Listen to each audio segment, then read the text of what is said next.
فرشتے حضرت جبرائیل وہاں پہنچ جاتے ہیں اور وہ حضرت موسیٰ علیہ السلام کے ہاتھ کو اس جلتے ہوئے کوئلے کو اٹھانے کی ہدایت دیتے ہیں۔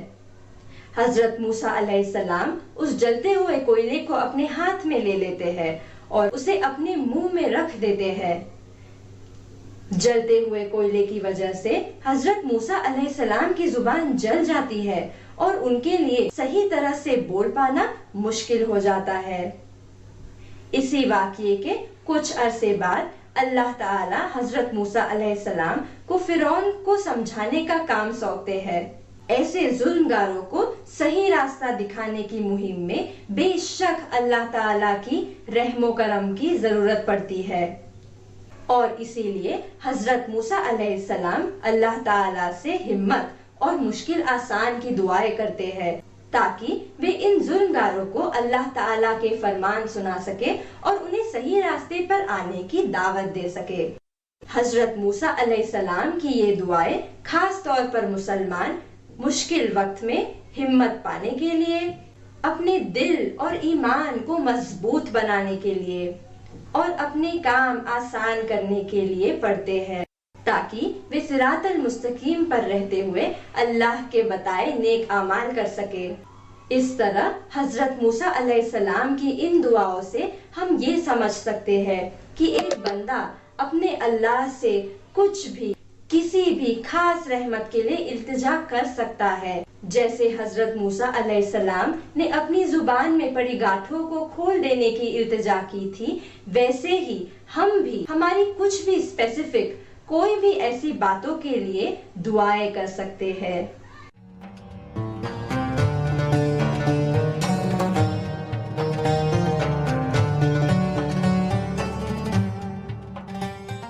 دعاؤں کے سامنے بڑی سے بڑی پریشانی کا بھی کوئی مقابلہ نہیں ہے۔ پیغمبروں کی زندگی کے واقعے ہمیں اللہ سے زیادہ دعائیں مانگنے کے لیے پریرت کرتی ہے، ہمیں ہمت دیتی ہے اور ہمارے ایمان کو مضبوط کرتی ہے۔ اللہ کا رحم و کرم ہمیشہ ہم پر بنا ہوا ہے۔ جب ہم ہمارے اپنوں کو یہاں بتانا چاہتے ہیں کہ ہم ان کے ساتھ ہیں، تب ہم کہتے ہیں نا I am only one phone call away۔ بس ویسے ہی اللہ تعالیٰ ہمارے قریب ہی ہے، بس دعائیں مانگنے کی دیری ہے۔ اور دعائیں مانگنا صرف مصیبتوں کے وقت تک ہی سیمت نہیں ہے۔ اس بات کی سمجھ ہمیں حضرت نبی محمد صلی اللہ علیہ وآلہ وسلم کی دعاؤں سے ملتی ہے۔ آئیے ہم اللہ کے آخری نبی رسول اللہ کی زندگی کے سخت حالاتوں کی طرف غور کرتے ہیں۔ جیسے کہ ہم سب جانتے ہیں کہ آپ کو بھی کافی ساری مصیبتوں سے گزرنا پڑا تھا۔ اگر ہم آپ کے بچپن کی بات کریں تو بہت ہی کم عمر میں آپ کے سر سے ماں باپ کا سایہ اٹھ گیا تھا، اور اللہ تعالیٰ سے ملے اسلام کے پھیلاوے کے کاریہ کے دوران مکہ میں دن بدن بڑھ رہے ظلم کی وجہ سے بھی آپ کو کڑے حالاتوں کا سامنا کرنا پڑا تھا۔ آپ راستے سے گزر رہے ہوتے تب آپ پہ کچرا ڈالا جاتا، آپ کے راستوں میں کانٹے پھینکے جاتے، آپ کو پتھر مارے جاتے، اور آپ کی جان کے بھی کئی سارے دشمن تھے، اور راتوں رات آپ کو مکہ چھوڑ کر مدینہ ہجرت کرنی پڑی۔